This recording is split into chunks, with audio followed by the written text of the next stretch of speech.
मौजूद राघवेंद्र साहब, इस बार ऐसा लग रहा है कि समाजवादी पार्टी ने पूरा जोर लगा दिया है।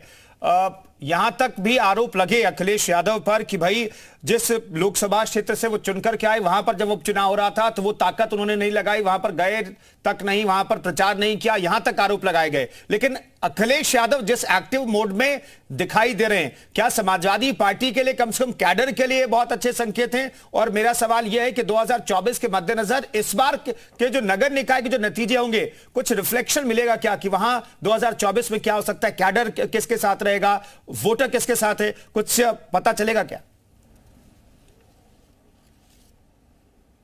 देखिए कुंदन जी, निकाय चुनाव हो या लोकसभा का चुनाव हो या विधानसभा का, सबके समीकरण एकदम अलग अलग होते हैं। जी बिल्कुल। जनता बहुत समझदार हो चुकी है। निकाय में उसे किसे चुनना है, क्लियर कट मैंडेट दे रही है।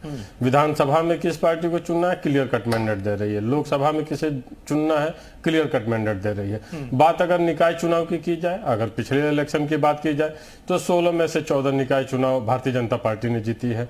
हौसले उसके बुलंद दिखेंगे। अगर 16 में 14 कोई भी राजनीतिक दल जीतता है तो उसके हौसले बुलंद रहेंगे। 2 सीट बसपा ने जीता है, बहुजन समाज पार्टी ने। बहुजन समाज पार्टी बहुत मुख्य भूमिका में या बहुत इस चुनाव को लेकर उस तरह की सक्रियता नहीं दिखा रही है जिस तरह की सक्रियता दिखनी चाहिए। हाँ, इतना जरूर है कि समाजवादी पार्टी जो उपचुनाव हुआ, मैनपुरी जीतने के बाद से उनके हौसले थोड़ा बुलंद हुए हैं और उस आधार पे वो कुछ बेहतर करने का प्रयास कर रहे हैं। अखिलेश यादव जी की सक्रियता दिख रही है।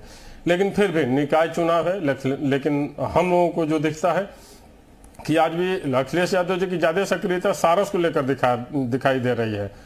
अगर निगमों में कहीं पे खामियां हैं तो उस पे वो ज्यादा एक्टिव नहीं दिख रहे हैं, लेकिन एक सारस को लेकर ज्यादा एक्टिव दिख रहे हैं। अच्छा, पिछले चुनाव में चूंकि उनका खाता नहीं खुला है तो इस बार जरूर वो प्रयास करेंगे कि उनकी पार्टी किसी भी तरह अपना खाता खोलने में सफल हो और इस निकाय चुनाव में अपना जो भी सीट निकाल पाए उसके लिए वो बेहतर करने का प्रयास करेंगे। और लोकसभा के जो उपचुनाव थे जिसमें आपने कहा कि नहीं गए, तो देखिए ये चर्चा का विषय तो था भी और होना भी चाहिए कि अगर उपचुनाव था, उनके भाई आजमगढ़ से चुनाव लड़ रहे थे तो वहां क्यों नहीं गए। आखिर मैनपुरी में तो उन्होंने बहुत लंबा समय दिया और मैनपुरी जीत कर भी आए उपचुनाव। तो अब अखिलेश यादव जी को अपना दमखम इसमें दिखाना भी होगा, पार्टी को बांध कर रखने की भी चुनौती रहेगी, क्योंकि अगर इस निकाय चुनाव में बहुत अच्छा नहीं करती है तो लोकसभा चुनाव के लिए ये उनके लिए बहुत कठिन साबित होगा। ठीक है, कुल मिलाकर कहें तो अगर यहां पर आप बेहतर नहीं करते हैं तो एक मैसेज जाएगा। कीर्तिनिधि पांडे साहब, इसीलिए बहुत जोर लगा रही है समाजवादी पार्टी और अखिलेश यादव लगा रहे हैं।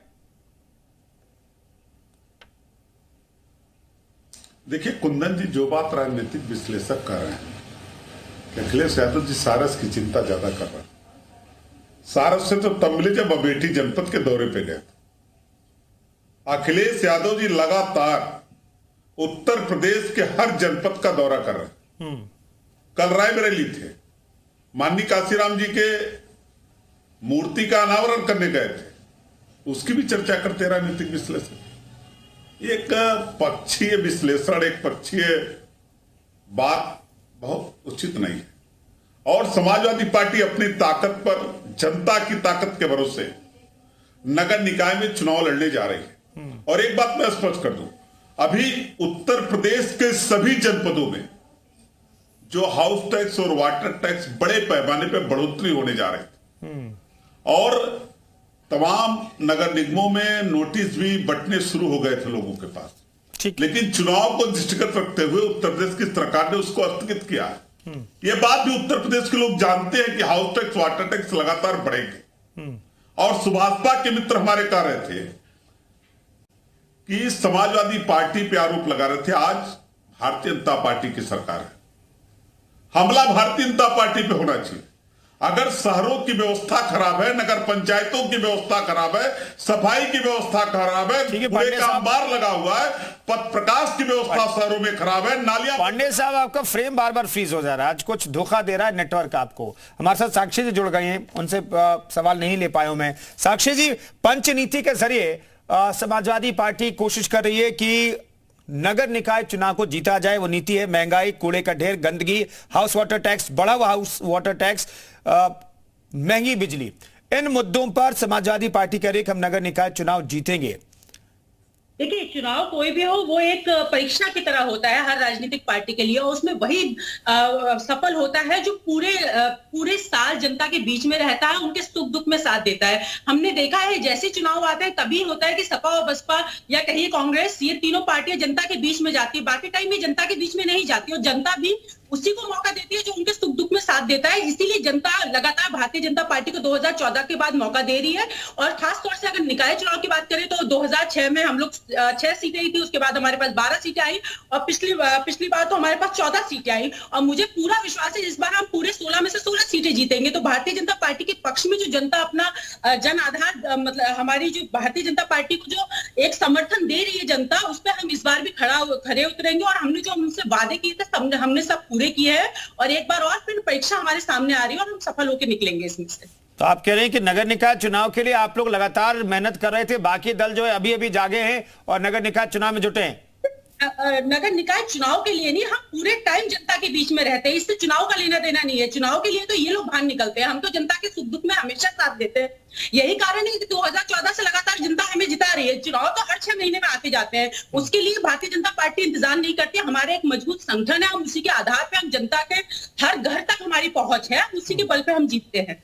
ठीक है, गौरव रघुवंशी, संगठन की बात होती है तो कैडर की बात होती है, संगठन की बात होती है, कैडर की बात होती है। आप लोगों के पास कैडर कहा जाता था, वो चुनाव में भले बीएसपी जो है हारती रही, 2012 से लेकर के वोट प्रतिशत इंटैक्ट रहा, लगभग इंटैक्ट रहा, लेकिन पिछले चुनाव की बात करें, विधानसभा चुनाव की बात करें तो आधे के करीब वोट प्रतिशत आ गया। तो कैडर और संगठन क्या टूट गया है, बिखर गया है बीएसपी से?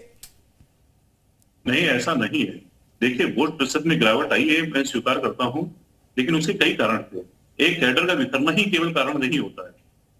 अब जैसा कि भाजपा प्रवक्ता ने अभी कहा कि हम लोग चुनाव के टाइम पे एक्टिव होते हैं, मैं आपको बता देना चाह रहा हूं कि बहुजन समाजवादी पार्टी का कैडर 24 घंटे तैयार रहता है, 24 घंटे काम पे लगा रहता है। हर राजनीतिक दल का मुझे लगता है कि जो वर्कर है वो हमेशा एक्टिव रहता है। ये ठीक है कि परिणाम आपके पक्ष में आए, लेकिन परिणाम का अहंकार होना ठीक बात नहीं है। ठीक है। दूसरा, जैसा कि एक और विषय है, मैं इस पे जोड़ना चाहूंगा बहस में। अखिलेश यादव जी अभी 2022 के पहले स्वयं को भगवान श्री कृष्ण के वंशज बताते थे। आपने भी देखा होगा, कई बार वृंदावन गए, मैंने भी देखा, मीडिया के माध्यम से देखा और तमाम माध्यमों से देखा। और अभी 2022 के चुनाव के बाद अपने आप को शूद्र बताने लगे। तो मेरा प्रश्न समाजवादी पार्टी के प्रवक्ता से है, क्या श्री कृष्ण भगवान भी शूद्र थे? इस पे भी जवाब देंगे।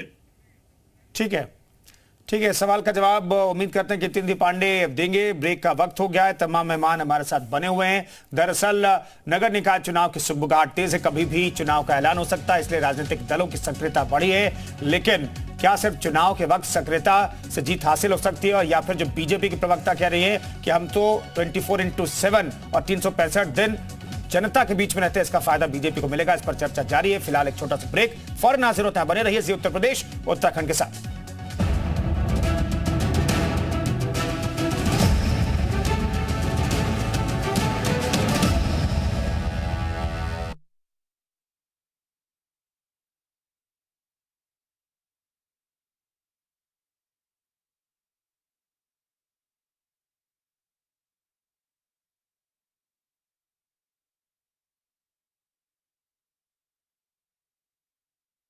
साहब, ये पंच महंगाई के अलावा स्मार्ट सिटी योजना पर भी आप लोगों ने सवाल उठाने की रणनीति बनाई है। क्या आपको लगता है इन 5 नीति 6 नीति के जरिए आप लोगों को कामयाबी मिलेगी?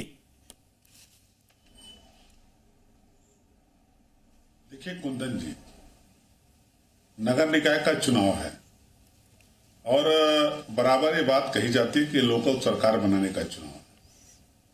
केंद्र की सरकार, उत्तर प्रदेश की सरकार, अभी लोकल सरकार का चुनाव है। लोकल सरकार वो सरकार